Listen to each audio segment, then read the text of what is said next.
लोग अगर रहता पता तो पीछे भीड़ का इंतजार नहीं करता जिसके ऊपर जो ये जुल्म हुआ है। करता है क्या? आप बताइए अपने आप। अगर हम लोगों को पता होता कि किसी केस में हम लोग फंस रहे हैं, कोई धारा हमारे ऊपर लगाई गई है, कोई अत्याचार हमारे ऊपर हुआ है, तो अगर उसका सोल्यूशन उससे बचना है, अगर वो उसको पता होता तो शायद उसको अपने पीछे भीड़ की जरूरत कभी नहीं पड़ती ही नहीं। कभी वो खुद फेस करता, चाहे वो वहां का टीआई हो, चाहे वो जिस कोर्ट के अंदर जाए, जिस न्यायालय के अंदर, जिस मजिस्ट्रेट के पास जाए, उसको अगर मालूम होता है कि मेरे को संविधान पता है, तो वो ये कभी नहीं कहता कि मेरे को संविधान बचाना है। वो कभी ये बोलता ही नहीं। और आज हम लोग जिस प्रकार से कई सामाजिक संगठनों में अलग अलग इस प्रकार से काम कर रहे हैं, मेरा उन तमाम लोगों से सिर्फ एक यही कहना है कि आप एक हो जाओ, नहीं तो जो बचाने की बात कर रहे हैं वो बचाना शब्द भी हमारी जुबान पर नहीं बचेगा, वो शब्द भी हमारी जुबान पे नहीं बचने वाला है। क्योंकि जिस प्रकार से हम लोग देख रहे हैं, कहीं 375 से ज्यादा संगठन बने हैं हमारे मध्य प्रदेश के अंदर। 375 से के समथिंग में रजिस्टर्ड संगठन बने हुए हैं, और जो गैर संगठन जो बने हैं वो तकरीबन 1000 से ऊपर बने हुए हैं। लेकिन क्या काम के वो संगठन? आज हम बात करते हैं हमारे संविधान को बचाने की, आज हम बात कर रहे हैं हमारे बाबा साहब अम्बेडकर की, जयपाल सिंह मुंडा जी की, जिनकी वजह से आज हम लोग इतना कुछ कर पा रहे हैं। आज उनके सिद्धांतों पे चल कौन रहा है? बाबा साहब अम्बेडकर ने कहा था कि मैं तुम्हें वोट का अधिकार दे रहा हूं। क्यों दे रहा हूं? किस लिए दे रहा हूं मैं तुम्हें वोट का अधिकार? ताकि तुम उस वोट से अपना खुद का राजा बनाओ।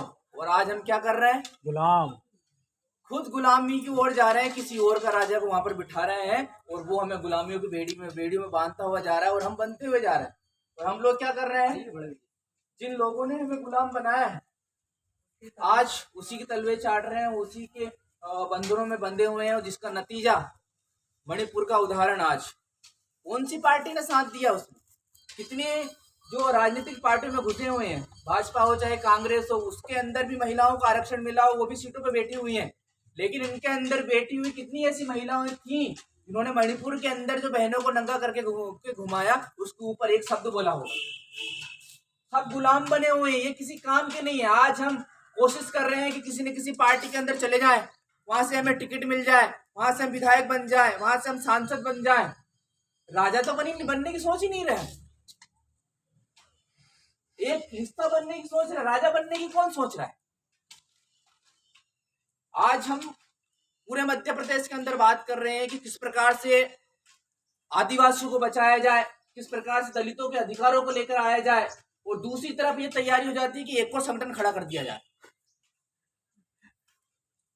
एक संगठन और खड़ा कर दिया जाए, ताकि ये लोग आगे ही ना बढ़ पाए। नतीजा आप लोग देख रहे हो, उदाहरण आप सब लोग देख रहे हो, एक के बाद एक, हर दिन हर हफ्ता कोई ना कोई नया संगठन खड़ा हो रहा है, हर दिन कोई ना कोई संगठन खड़ा हो रहा है।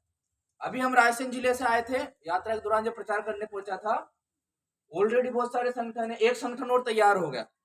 वो नींव कौन रखता है? कहीं भाजपा रखती है, कहीं कांग्रेस रखती है। और हमारे लोग ये नहीं सोचते कि ये संगठन आया तो आखिर कहां से निकल कर आया, किसने इसको लेकर आया, इसकी नींव किसने रखी है। बिना सोचे समझे हम उस संगठन के अंदर घुस जाते हैं, और पता चलता है कि ये वही संगठन है, उनके इनको चलाने वाले वही लोग हैं जो हमारा शोषण कर रहे हैं पूरी तरीके से।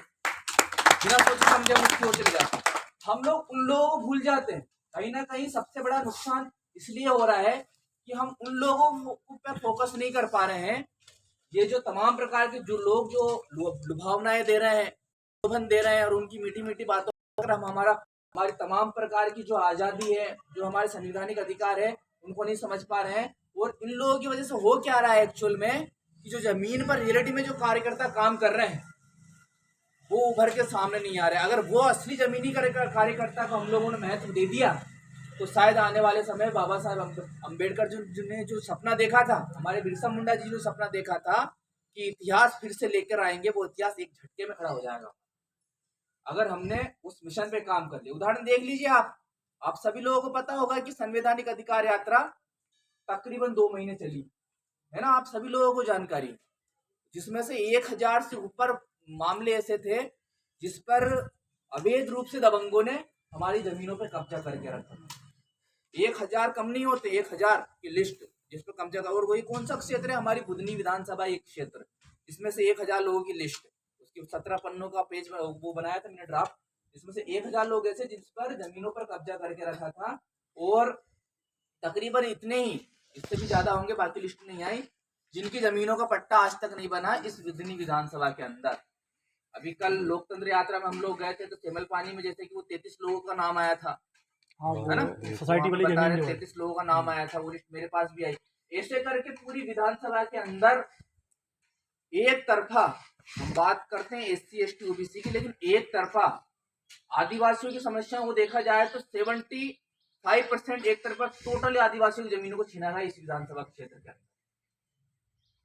और आज हम बात करते हैं कि हमारी जमीनों को बचाएं। जमीनों को कब बचाएंगे? जब जितने भी सामाजिक संगठन एक सूत्र में, एक विचारधारा में एक साथ नहीं आएंगे। वो ये सोचना बंद कर देंगे कि उस संगठन के तत्वाधान में अगर कार्यक्रम हो रहा है तो उसी संगठन का नाम होना चाहिए, वही लीडर बनना चाहिए। ये सोच जब तक अपने दिमाग से नहीं निकालोगे, लुटती रहेंगी हमारी जमीनें, लुटती रहेंगी हमारी बहन बेटियां, चाहे वो ये विधानसभा हो चाहे कोई भी विधानसभा। हमें एक विचारधारा के अंदर आना होगा, एक साथ खड़ा होना पड़ेगा। आज मान लीजिए कोई भी लीड कर रहा है तो हमें समझना पड़ेगा कि उसको लीड करने का उद्देश्य क्या है, उसका ये समाज के लिए काम कर रहा है या पार्टी के प्रचार के लिए काम कर रहा है या उसको उसकी गुलामी के लिए कर। ये चीजें जब तक हम लोग समझेंगे नहीं तब तक कुछ नहीं होने वाला। और मेरा विशेष तौर पर ये निवेदन है कि आज हम लोगों ने जो लोकतंत्र संविधान बचाओ यात्रा के माध्यम से जो मांगे हम लोगों ने रखी हुई है उस पर हम आगे जाके फोकस करें, क्योंकि 7 तारीख को आचार संहिता लगने वाली है और 10 तारीख को आप सभी को पता है कि संवैधानिक अधिकार यात्रा का समापन हुआ था।